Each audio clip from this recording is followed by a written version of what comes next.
A kid's letter, a dropped badge, in a Senate room that would never be the same. You won't believe how one quiet act in the midst of Washington's din upended two families, and perhaps all of us. If you've ever questioned whether truth still has a chance, press play to get started. One letter in a child's meticulous handwriting rested next to a worn-back police shield, both awaiting in a still Senate chamber, someone with the courage to pick them up into the light. When did you last hold a promise made under those marble arches to be true? What if the bravery of one 12-year-old girl, the sorrow of one 10-year-old boy, and the steadfast determination of an unlikely hero could reawaken us to why truth is still important?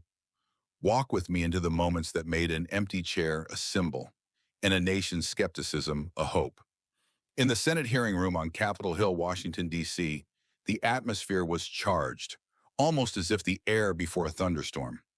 There was a hearing regarding national security and aid to Ukraine in full progress. Vice President J.D. Vance had just finished delivering a composed, measured address concerning his America First policy, reminding everyone that U.S. priorities come first. Then suddenly Senator Adam Schiff, generally composed and razor-sharp, sprang to his feet, his face flushed, and his voice trembled with fury. "I'm sorry, but I can't sit here hearing irresponsible words from a jerk like you, Mr. Vice President." The word jerk rang across the room like a gunshot, leaving everyone immobile. But what ensued stunned them even more. Vance, who remained in his seat, replied so suavely that Schiff had no words. News of the confrontation circulated fast in the Capitol, causing a political earthquake that shook the nation. Short break, drop a comment letting us know where you're viewing from, and hit subscribe so you don't miss our newest stories. Back in the Senate chamber, Schiff's put-down clung to the air like the blast from an exploded bomb. Senators gazed, reporters wrote furiously, and spectators leaned over the rail of the visitor gallery, eager for more. Vance appeared an island of serenity, hands lightly on a gleaming wooden table, fingertips touching a leather folder. He leaned forward, speaking softly but cutting his glass. "Senator Schiff." He paused, his name suspended. Certain of discussing morality? A wave of murmurs crept across the room. Schiff's face clenched. He waved a hand as if brushing away an insect. "Don't school me, Mr. Vice President," he growled, dripping with contempt. "You're still wet behind the ears here. You don't know how Washington is done." Some senators shifted uncomfortably. Schiff, the veteran lawyer, folded his arms across his chest and leaned back, challenging Vance to go on. Vance didn't flinch. His unyielding stare seemed to unsettle Schiff even further. "I do know Washington," Vance continued, voice falling to a virtual whisper that demanded the room hunch in closer. "I see the backroom deals, the daylight-broken promises, and I see your name, Senator. On memos it shouldn't be on." Gasps coursed around the chamber. Pens scraped like a cloud of insects. Schiff's self-satisfaction evaporated. His eyes narrowed. He clutched the table. "What are you implying?" he demanded, sharp but with a tremor underneath. Still calm, Vance opened the leather folder. Every eye followed the slow motion.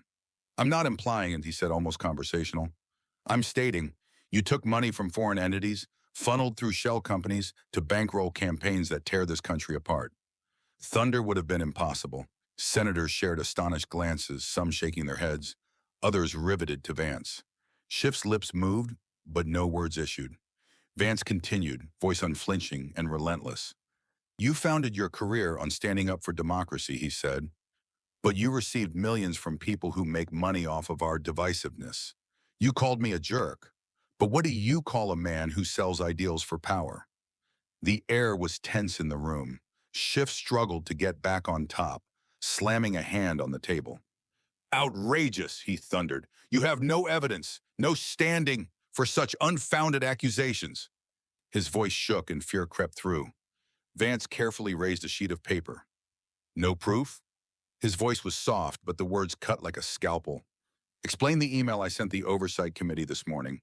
Explain the wire transfers, the Delaware Shell Company, and the voice on this recording, your voice, discussing discrete contributions with a donor in Brussels." Chaos erupted. Senators shouted for order or answers. Reporters dashed toward the press gallery. phones flashing with breaking news alerts. Schiff turned pale. His hand shook as he scribbled aimless notes, desperate to appear composed. "You're fabricating," he muttered. But the words were thin, swallowed by the growing uproar. Unmoved, Vance leaned back, as if commenting on the weather. "Fabrication is the shelter of one with something to conceal," he stated, voice steady but authoritative. "I do not conceal, Senator. I've looked at the ledgers, read the memos, and watched you lecture about unity as you stashed away funds that breed strife." Vance allowed his words to hang there, like dust following a tumble. "Want to discuss Washington?" He spoke in hushed tones. "Let's discuss the price. Families shattered, lives lost, all due to your decisions." Schiff looked over at his aides. They were stiff, color drained from their faces. He parted his lips, but nothing emerged. The hearing room was no longer a forum of debate. It was a courtroom, and Vance was both prosecutor and witness. One Texas Republican senator sat forward. "Mr. Vice President, these are serious accusations. Can you substantiate them?" Vance rested his hand on his leather folder. "Every page is already before the Ethics Committee, emails, bank transactions, even whistleblower testimony. It's all there." The room grew silent, interrupted only by the buzz of cameras. Schiff glared at the floor, suddenly appearing diminished and trapped. Whispering reporters. Live feeds illuminated the faces of millions. The formerly calm senator remained still, his facade stripped from his face. Vance opened the folder once more, proceeding as smoothly as a painter preparing a canvas. "Senator Schiff," he said, voice sharp but steady, "you've taken over $20 million from foreign groups. The cash flowed through shell companies in Delaware to bankroll campaigns that split America apart." Gasps rippled through the room. Schiff's knuckles turned white on the table. "That's a lie," he shouted, voice shaking, but his eyes betrayed him. Vance held up a stack of documents, the overhead lights shining through numbers and signatures. "A lie," he murmured. "Then explain these emails you sent to oversight this morning. Messages offering tiny political influence to a Brussels fund in return for wire transfers. Or these shell company payments to polarizing campaigns in California and Ohio." He paused, letting it cut. "And if that's not sufficient, I have a tape, your own words, talking about undisclosed donations to get you your seat." Chaos ensued. Senators yelled for order. Reporters pushed to get their elbows in, and phones rang with breaking news alerts. Schiff attempted to stand firm. "This is a cheap stunt. I demand to see the evidence now," he shouted. But his voice was lost in the din. Vance tapped his fingers on the folder. "The Ethics Committee already has it all. Emails, transfers, recordings, and depositions from a former aide who got fed up with covering your tracks." Dead quiet engulfed the room. Schiff leaned back in his chair, hands across his face. Senators looked around uncomfortably. Notepads scribbled with wild jottings. A CNN journalist breathed softly, "This is a first in Senate history." Cameras caught Schiff's bent head and Vance's unruffled, chess-match stance. But Vance was only getting started. He stared Schiff down with a stubborn glare. "You stand before the people espousing democracy, as money from other countries fills your coffers and ignites the rage dividing us. You called me a jerk? Perhaps look to the mirror." The words strike hard. Schiff sprang to his feet and gestured to depart. "I won't sit here and listen to slander," he proclaimed, but the appeal sounded weak. Cameras locked on him as he walked out, a photo guaranteed to rerun on every channel. Reporters poured into the hall, firing questions at him. He remained silent, lips clenched. Inside again, Vance remained seated, folder shut, eyes rock steady, waiting for the next turn.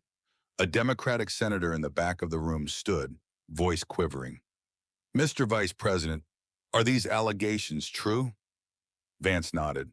"Every document, every transfer, every voice on that recording belongs to Senator Schiff. I'm not here for games, I'm here for the truth." Excitement and shock rolled through the chamber. Senators whispered, some shaking their heads, others nodding, as if a long blurred picture was finally coming into focus. It seemed as if the whole room in the chamber had witnessed a heavyweight fight conclude with a clean knockout. Headlines appeared on the phones of reporters. Vance accuses Schiff of taking foreign money. But Vance wasn't displaying any trace of victory. He just sat there, steady hands on his leather folder, eyes scanning the room like a fireman protecting a lone flickering flame. Senators came to understand this wasn't just an allegation. It was a cry for justice. In one corner, white-faced aides busied themselves typing out frantic texts, clearly preparing for the whirlwind that was about to hit their boss. Cameras continued to roll. America hung over its screens, wondering if Schiff could still get up or would remain down for the count. The Senate chamber was no longer a political battlefield. It had evolved into a platform where truth was looking lies directly in the face. Schiff's recently empty chair loomed there like an unspoken monument to disintegration. Vance remained firm at the witness table, shut his folder, and seemed contemplative, nearly as if more significant issues still remained. He stood up, with motions measured, and produced a creased letter from his pocket.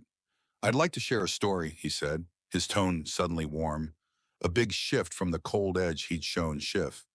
Not about money or power, but about the people who get forgotten. He held the letter up. Under the overhead lights, the uneven handwriting of a child glowed. "This is from Emma Carter, a 12-year-old girl in Ohio. Her dad, who was an intelligence officer, was murdered after his cover was blown, an exposure linked to campaigns funded by money Senator Schiff took." Silence swept through the room. Some of the senators placed their hands over their chests, feeling the pain resonate. Vance read from it. "I don't know why my father passed away, but I would like someone to speak the truth so my mother won't cry at night." Emma's words, relayed on Vance's firm voice, cut through the chamber. A Democratic senator dabbed away a tear furtively. Reporters went blank for a moment on their notebooks. Cameras zoomed in, catching every shake. Emma's mom, Sarah Carter, is present today. Cameras panned to a woman halfway down the rows. Sarah stood, her eyes red, her hair in a ponytail, but her voice was firm. "I don't need money or popularity," she said. "I just need Emma to understand that her father didn't die in vain. Thank you, Mr. Vice President, for giving us hope." Applause swept across the gallery, transcending party lines. Vance nodded solemnly to her, then pulled out of his coat a tiny, shiny thing, a police badge. "This was owned by the father of Ethan, a 10-year-old California boy," he said, his voice thick with emotion. "Ethan's father, a police officer, was killed in violence fueled by defunded security campaigns funded by dirty money." Vance clenched the badge like a promise. "I spent the morning with Ethan. He gave me this and said, 'Hold on to it so my dad won't be forgotten.' Ethan, I promised you, and I plan on keeping that promise."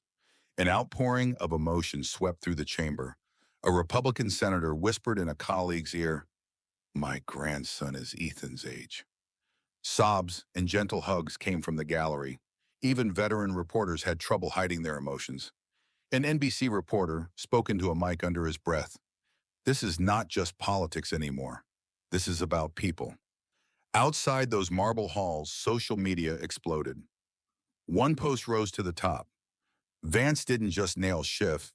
He's battling for kids like Emma." Another video of Vance reading Emma's letter went to the top of all feeds. Millions of views within minutes. "I wept when he talked about Ethan," one observer noted. Newsreaders cut to breaking coverage, headlines streaming. "Vance reads heart-wrenching tales connected with Schiff funds." Vance remained like a man on a mission, not a politician. "Emma and Ethan aren't alone," he stated, voice steady yet packed with compassion. "Thousands of families have had loved ones taken from them because foreign money was used to buy decisions. They are owed the truth. They are owed justice." He placed Emma's letter and Ethan's badge upon the table, a promise in silence before sitting. A quiet enveloped the chamber. On the gallery, Sarah Carter held a photograph of her deceased husband, tears streaming down her face. A young reporter, Liam Hayes, took in her anguish, sharing the scene with the caption, "Vance just changed at everything. This is the power of truth." Clip went viral. "I stand with Emma and Ethan."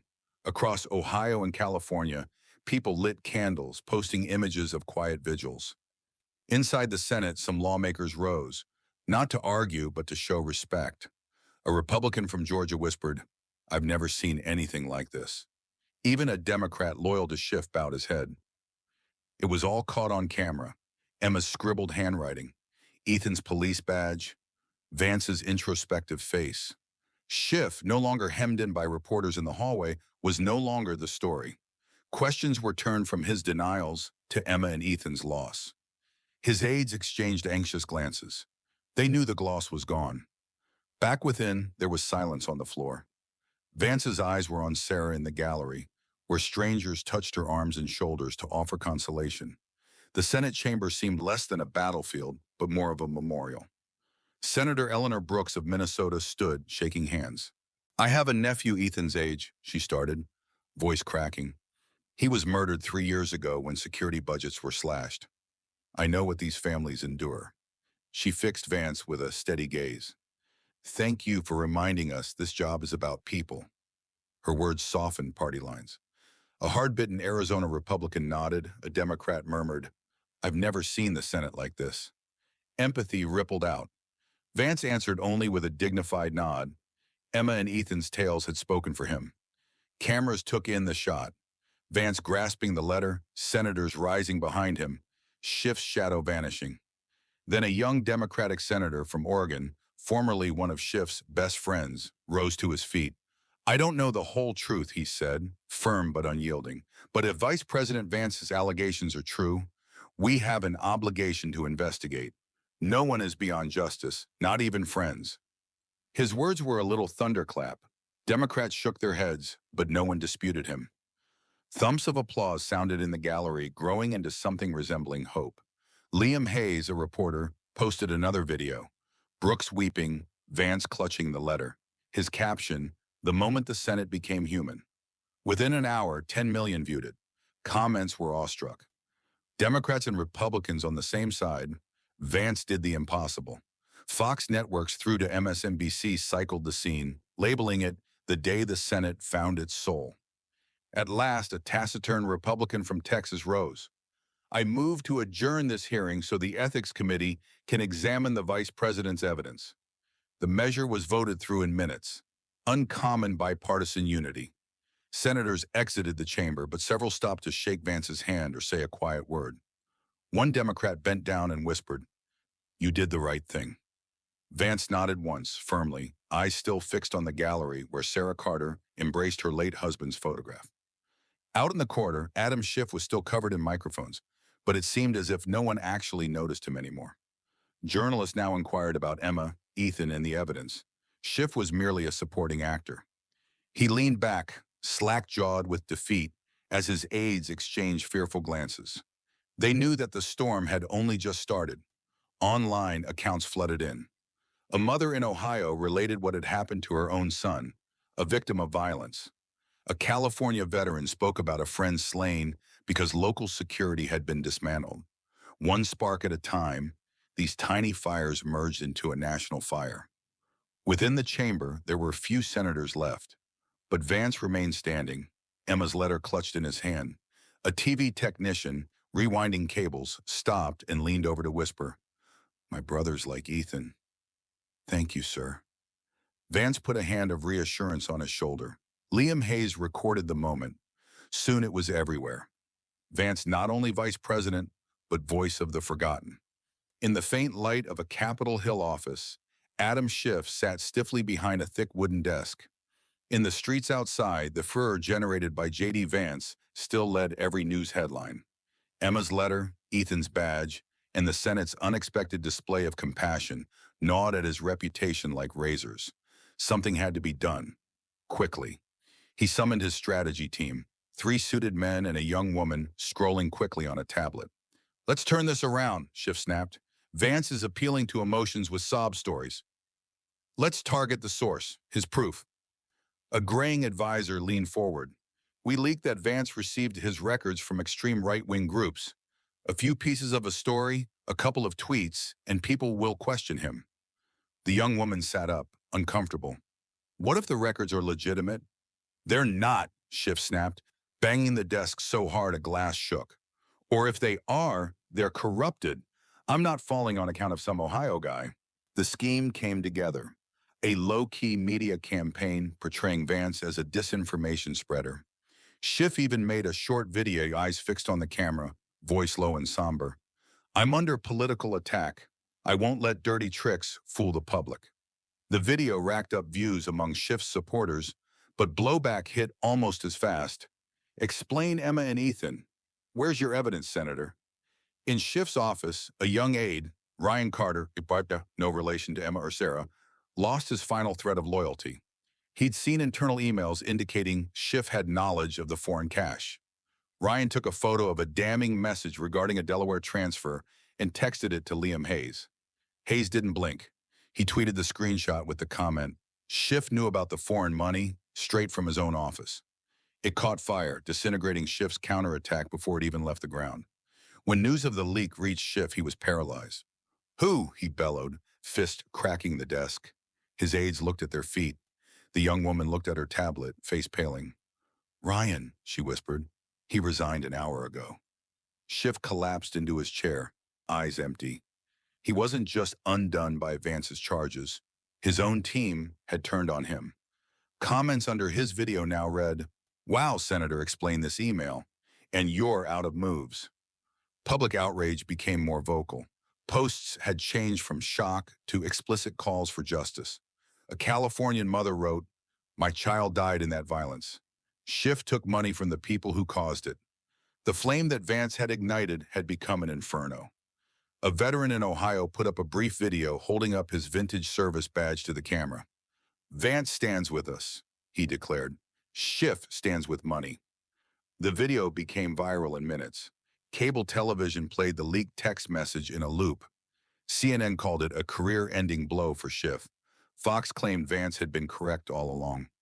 Even in the recessed Senate chamber, some lawmakers hung around, whispering, If that text is authentic, he's finished. A Democrat who once supported Schiff whispered. He's got more than proof, a Republican answered. He's got the people's hearts. Liam Hayes continued to provide the updates on social media. One photo captured Vance emerging from the chamber, still holding Emma's letter. Vance didn't just uncover Schiff, he gave us grounds to believe. Comments rolled in. Protect Emma and Ethan. Across town, Schiff sat glued to the television like a wax figure. An advisor recommended filing suit over the leak, but Schiff merely sighed. No one is interested in lawsuits, he said, gazing out at the mob of reporters outside. They are interested in Emma, Ethan, in that text. Meanwhile, subtle acts of support emerged across the country. Neighbors came to Emma Carter's house in Ohio with candles and bouquets. Ethan's father's badge was displayed by a California school under the words, We Remember. Every one of these gestures brought more fuel to the fire under Schiff. Washington was holding its breath. The Senate Ethics Committee was acting quickly, sifting through Vance's files, emails, wire transfers, and a recording of Schiff negotiating with a foreign donor. The leaked text from Ryan Carter put the nail in the coffin. Schiff knew about the Delaware Shell Company. In a week, the committee had its ruling. Schiff had violated campaign finance regulations and used his office for personal gain. A special session of the Senate was called to determine his punishment. Senators sat rigid and somber. Schiff, gaunt in a charcoal suit, sat in the back row, shunning every gaze. We vote on the resolution to censure and suspend Senator Adam Schiff.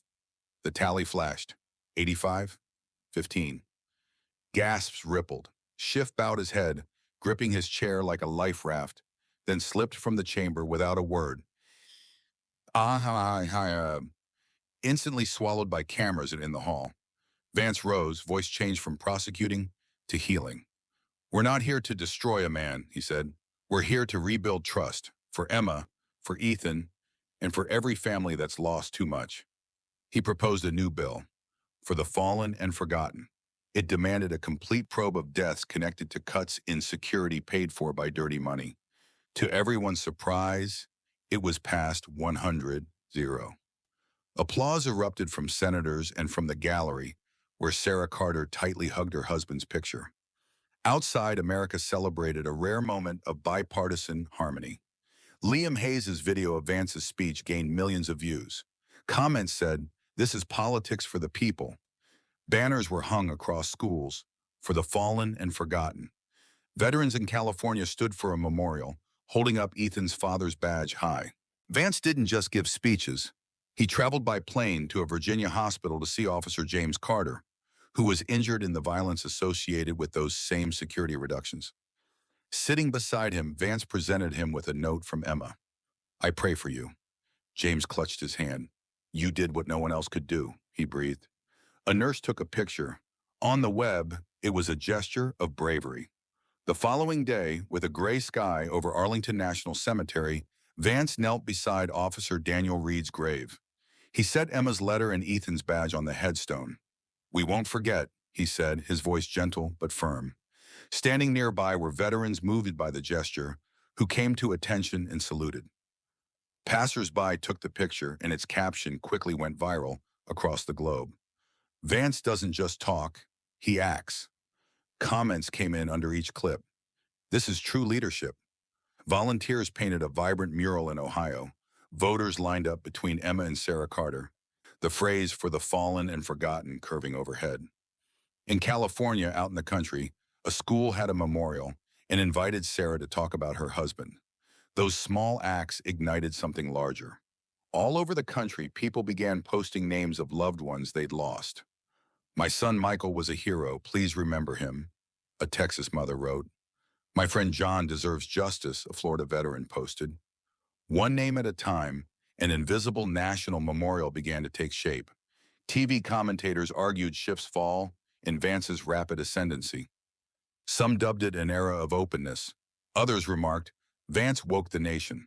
But in the world beyond the studios, people weren't interested in analysis. They were interested that someone was finally hearing them. A teacher in Ohio made her classroom write thank you letters to Vance. One said, "I want to grow up protecting people like Emma."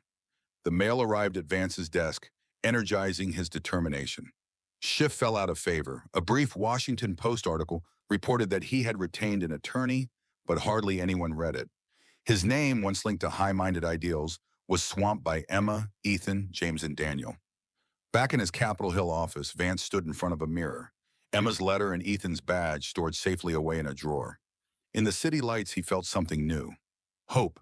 Justice, as imperfect as it was, had touched families long forgotten. Early morning sunlight poured into the White House rose garden. Vance stood before a small, respectful crowd. The flag behind him waved gently in the air. Emma's letter and Ethan's badge rested together on the podium, two small fires fueling his mission. "We've trudged through pain," he started, voice firm. In the first row, Sarah Carter and 12-year-old Emma, her eyes shining. Ethan clung to his mother's hand, and James Carter's wife stood close. "But out of pain, we derive purpose. Leadership is not about power, it's about responsibility." The garden grew silent, just birdsong and clicks of cameras.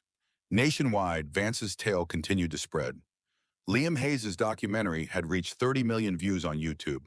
Opinions varied from, "Vance makes me think about politics," to "Remember Daniel Reed, our hero." Schools displayed wooden plaques inscribed with "For the Fallen and Forgotten."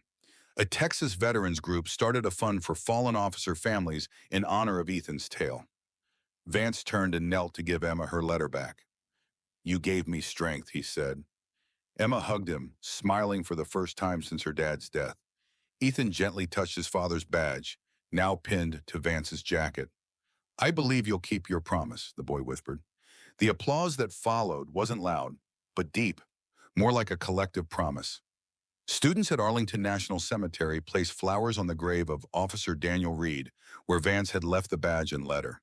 A girl carried a sign, "We remember." Her photo went viral. Strangers responded with names of their own lost ones, Mary, de Bensoam, dozens more, transferring grief into a communal tribute. Commentators called Vance the awakener of the nation's conscience. The New York Times added, "He didn't just uncover a scandal, he ignited a movement." Even President Trump spoke up. "Vance shows America first in action, not words."